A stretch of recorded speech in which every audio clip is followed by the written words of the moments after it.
Hey everyone, this is Ryan Giffen here at Premier Speakers Bureau. We've got a very special guest with us today. This special guest just recently released a book and has a very successful foundation that is committed to promoting emotional and spiritual wellness within children and guiding parents to be more effective in their child's lives. Maureen Healy, thank you so much for joining us. Thank you for having me. Well, like I said, she is the founder of Growing Happy Kids, which is also the title of your recently released book, Growing Happy Kids. You'll have to give us the full title here in a minute, but we've got some great questions about what Maureen has done around the world, is currently doing in the United States, and what she can do to bring a different perspective to your event about the emotional and the spiritual wellness of your students, as well as talking with teachers on how to address that. So we'll just go ahead and jump into it. Real quick, give us the full title of your book so people can check that out at Amazon. Sure, it's Growing Happy Kids, How to Foster Inner Confidence, Success, and Happiness. Well, let's just dive right into it and tell us a little bit more about this book, how you feel it's going to be used as a tool with children, parents, and in the schools around America. Great, thanks for the question. Yeah, Growing Happy Kids, the book, what it does is it gives you a system, a model, a proven model that helps you understand what confidence is at the deepest level, what I call inner confidence, and how to nurture it in your children. So this means that children get to learn how to overcome obstacles, whether the obstacle is a bully on the bus, a bruised knee, or a failed math test. It's a system to help them gain that deeper sense of strength within them so that they can move forward and create their happiest lives and be who they came here to be. Because as we know as adults, oftentimes there are challenges, and we've come to the time and place in this world where I know that children's lives can be easier, and there is ways to help them root their confidence within themselves, opposed to only looking outside. And what's also neat about the book is it's based in science and also pulls from philosophies from around the world, but it's written in a universal way for any adult, any parent, any teacher, any person nurturing a child to pick up and make work for themselves to feel a deeper sense of confidence and to nurture that in their children. Your experiences were influenced by your time with Tibetan refugee children. Tell us about those experiences, your travels, and how those experiences came about to becoming Growing Happy Kids. Sure. I had the great fortune of being able to travel and go to Asia and be invited as a guest teacher to work with Tibetan refugee children.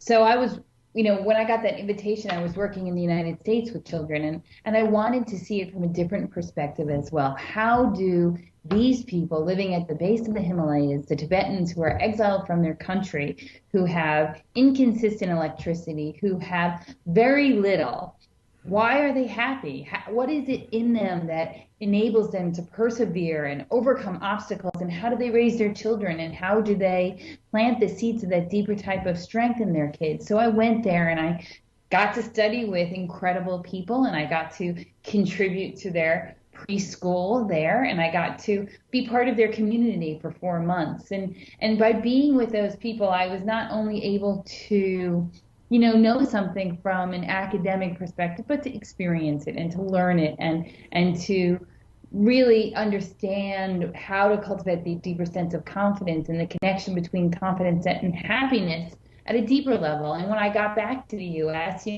my life really did have more meaning, and I felt like I needed to share this insight because the time has come for us to strengthen our children and help them persevere no matter what is going on in their life. You mentioned in your book there are 5 building blocks that you base almost a structure for people to guide themselves by to increase their happiness. Discuss a few of those if you don't mind.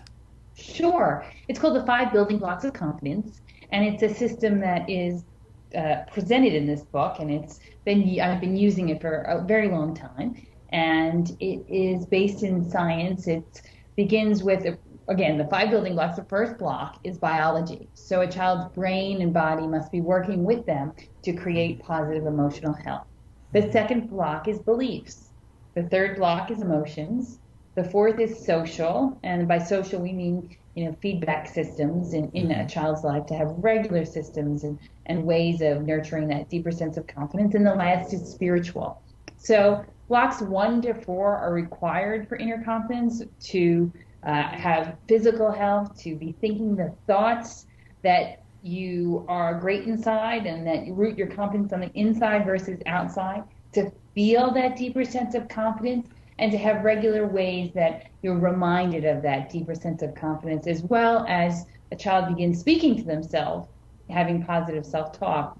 And the fifth block, which is spiritual, is important for many, but not everyone. And that's where people also look to believe in something greater or a higher power. And they believe that that greatness is within them, and that greatness is sort of a spiritual resource and a spiritual divine spark. And that is also something that many people believe in. So that is the 5 building blocks. And by putting these blocks into your life in very practical ways, whether it's a school, whether it's a classroom, whether it is a family system, it helps nurture that deeper sense of confidence that can carry you through whatever is going on in your life. And there's also a section in this book, and I talk about in my speaking programs, about the connection between confidence and happiness, and that there's a deeper type of happiness available to us as well. As someone picks up the book, Growing Happy Kids, obviously this is a result of years of work that you've already done with your organization, Growing Happy Kids.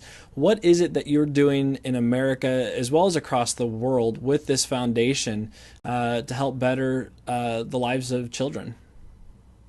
Great question. Well, I'm getting involved in lots of different projects, but at the core of it is, the organization's called Growing Happy Kids. So I have a deep wish for all children to be happier. And by the book, Growing Happy Kids: How to Foster Inner Confidence, Success, and Happiness, I really began with the idea of confidence, because I know that as soon as children begin really believing in themselves, that their future, they can be more successful in whatever they do. So I have I donate a portion of the proceeds to charitable organizations. I have participated in writing emotional health curriculums and peace curriculums that are distributed around the world. And I get involved in, actually physically going to visit different places when I'm able and when it makes sense for all people involved, but just so that I can be on the ground and be of service, because I genuinely enjoy being with children and making a difference, and also helping parents and teachers and other adults find easier ways to nurture their confidence, easier ways, insightful ways, and practical ways to plant the seeds of lasting happiness. So, I've been very fortunate to be able to travel to lots of different places and to really meet with people from all around the globe. And there's actually a chapter in this book where I interviewed over 75 parents. So there's a section that talks about how people around the world nurture children, and how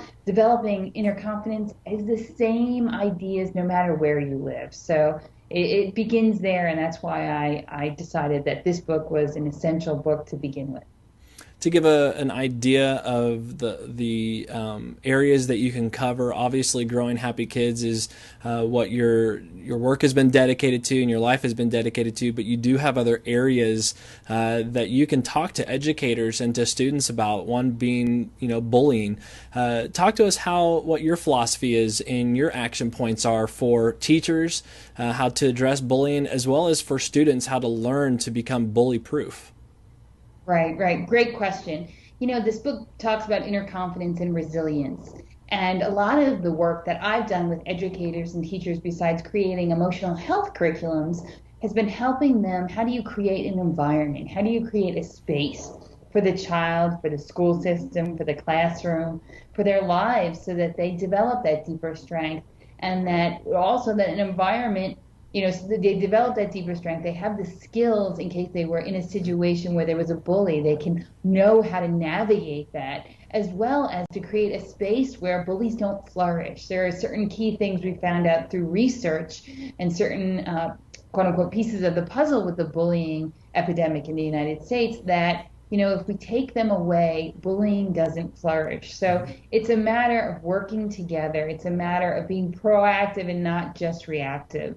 And it can happen by getting the right people in the right rooms who have influences regarding schools, it can really happen. I know this is on the hearts and minds of thousands and thousands and millions of people. So I know that it's essential. And I also work very closely, besides the topic of bully proofing your children, I also work on the topic of the highly sensitive child. That's another specialty that I have. So I've worked with a lot of school systems on how you deal with children who are highly creative, highly sensitive, highly intelligent, but also may not fit into the regular mode or model of what they expect of children. As an education advocate, as someone who's been, working their entire lives to better children, the school systems, what do you feel is the one thing that could change in America that would help improve schools as well as children's lives? That's a great question. I've never been asked that before. I would say that if we began a different curriculum in our school systems, or if we even just added, or, I guess from my heart, the thing that I think about is we don't have enough social and emotional learning in schools right now on a consistent basis. We have some schools that are doing it fantastic, other schools that are doing it okay, and some that are just, for lots of different really good reasons, aren't able to take the time after the reading, the writing, and the arithmetic to develop the social skills and develop the emotional health of children. But if we began to do that from preschool on up, we would see different results, not only in our school systems, but like you said, in our society, in our results. We would have more people that not only wanted to quote unquote make money, but more people that wanted to be good, kind, happy people. And I believe that that is happening, but it's not systematically happening in school systems across the board.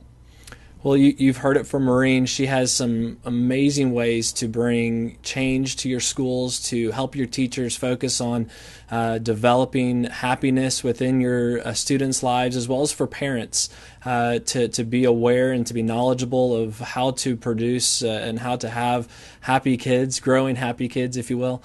Maureen, thank you so much for your time. All of you out there, please check out Growing Happy Kids, the book that Maureen authored. I know it will be an influential tool for you and your children as well as your students. And check out Maureen's profile link above, and please take a look at her, and we would love to have her come into your event and start changing lives. So again, Maureen, thank you so much for taking your time today. Thank you.